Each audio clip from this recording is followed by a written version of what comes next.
Hey soccer fans, thanks for coming back, and today we're going to talk about some of the challenges that the deaf athletes face on the soccer field. From the coaching perspective, how is the communication style in the game different? Well, it's harder to communicate. I mean, you can't yell and scream because they're not going to hear you. So you have to catch someone's vision out on the field looking at you and then communicate from that point. Mm-hmm. We had an interpreter who would interpret what we said, and then they'd pass it along to the player or get that player to look at you so that you could communicate. Mm-hmm. But there's not a lot that can be said.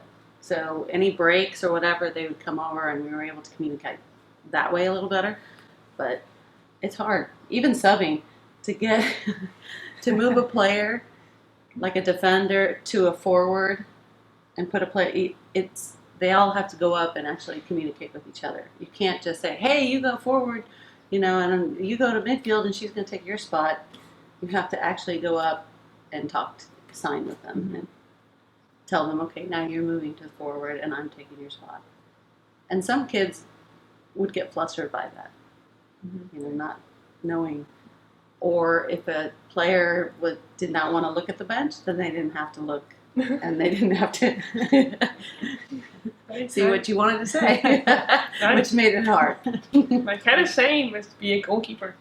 You're in the back and isolated. Yeah. My defensive line, they can't look, they can't hear. So I'm just